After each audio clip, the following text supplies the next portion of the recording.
Il a eu le malheur de perdre son papa aux environs de 10 ans, juste un peu après avoir eu un cadeau d'un vélo. Et c'est à partir de là que sa passion pour le vélo est née et l'a pas quitté jusqu'à la fin. Et il allait tous les matins à vélo travailler, parce qu'il n'y avait pas de facilité de bus. Son père était sûrement à la gare, parce qu'il travaillait en poste, à la gare de Nancy. Donc il avait obligation d'aller à vélo travailler près de la place du Bon-Coin, exactement rue du Pont des Loges. Et c'est là qu'il a fait l'apprentissage du métier de réparateur, monteur de vélo. Et il a commencé, je crois, en 34, oui. Et il avait une place de 10e. Il devait être 18 au départ. C'était une course dans Jarville. Et puis tous les ans, il a gagné des places dans le classement. Et dans les années... non, c'était même avant 34 peut-être. Enfin, dans les années 37-38 où il faisait de la compétition, il est arrivé premier à chaque fois. C'était de la course amicale. Par contre, la course plus sérieuse en amateur, ça a commencé en 36. Et il a été rapidement dans les meilleurs lorrains, au point d'aller courir de temps en temps en 39 à Paris. Il a même couru au Veldiv. Le fameux Veldiv d'hiver. Le vélodrome d'hiver.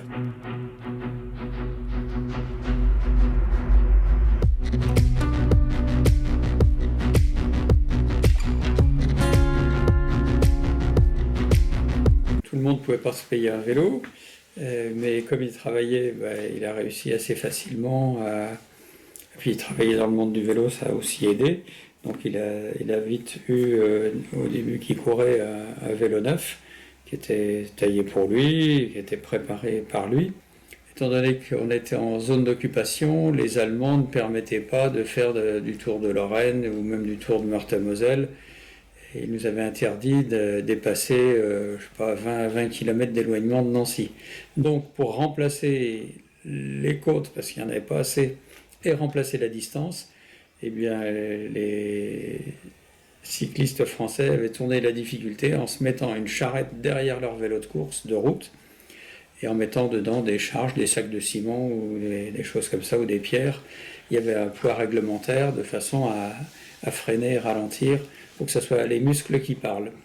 Et papa a fait plusieurs courses, dont une paire qui étaient jugées à l'arrivée, boulevard Clémenceau, pas loin de la maison qu'il a habitée par la suite. Il empruntait le quai de la Bataille. Je pense qu'après, il allait tout au bout par la rue Gabriel-Mouilleron, qui arrive tout près de l'endroit où il travaillait.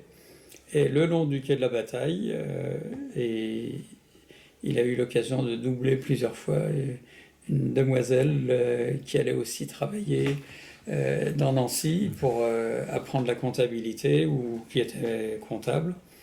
Et un beau jour, il est resté à sa hauteur en lui disant « Mais mademoiselle, vous savez que vous avez un dérailleur sur votre vélo, il faudrait vous en servir ?» Alors il lui a expliqué, et c'est de là qu'est née l'idylle entre papa et maman.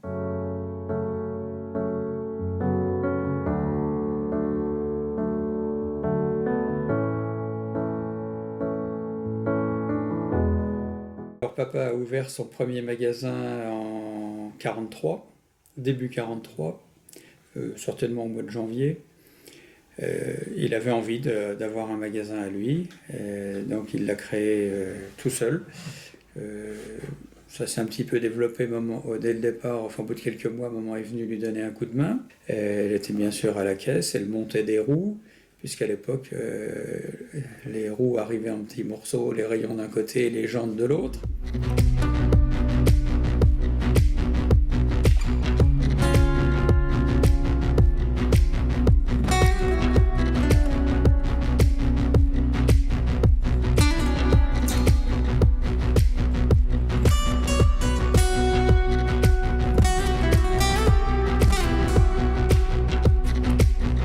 Papa avait connu Jean Robic en allant courir juste avant la guerre à Paris. Ils avaient sympathisé. Et lorsque Robic est revenu au moins 2 fois à Nancy, bien sûr, il est passé voir Papa. Et il y a un article de journal que je trouve très important, en 1949, où on le voit en photo, Papa avec Robic. Et l'article est articulé principalement sur une réflexion de Papa qui rétablit la vérité sur le caractère de Jean Robic. À plusieurs occasions, Jean Robic avait été malmené par des journalistes, à mon avis à tort. Papa s'en était rendu compte, et là, dans l'Est républicain, il avait voulu rétablir la vérité en disant que c'était pas le mauvais homme, le mauvais caractère qu'on dit, et il a expliqué le pourquoi.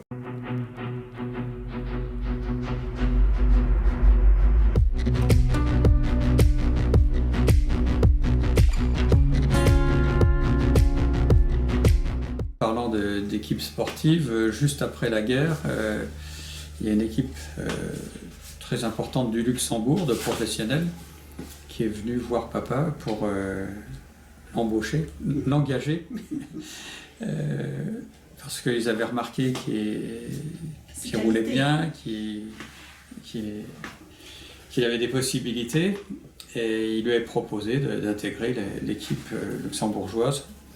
Et le directeur sportif lui avait dit qu'est-ce que tu prends, qu'est-ce que tu bois, qu'est-ce que tu manges? Mon papa avait dit bon, je bois de l'eau, je mange du sucre, enfin des trucs tout naturels. Et puis le directeur sportif lui a dit moi je vais te faire prendre autre chose et tu verras, tu marcheras mieux. Alors mon père a senti le coup, parce qu'on parlait déjà un petit peu de dopage à l'époque. Et il a dit non, moi, je me consacre à mon magasin, à ma famille, j'arrête la compétition. Il participait à des randonnées organisées par des clubs. La tradition était d'offrir une coupe aux plus âgés, une coupe à la plus âgée, aux plus jeunes, à la plus jeune. Et il a commencé à récolter des coupes à ce moment-là. Et une fois ses 65 ans, 70 ans, et c'était toujours lui le plus vieux. Donc c'était plus une surprise. Et donc il a eu pas mal de coupes ou de médailles. Il a gardé une forme physique et sportive. Il a roulé jusque quelques jours avant son décès. 2 jours avant son infarctus fatal. Pourquoi aujourd'hui une conférence sur René Michenon?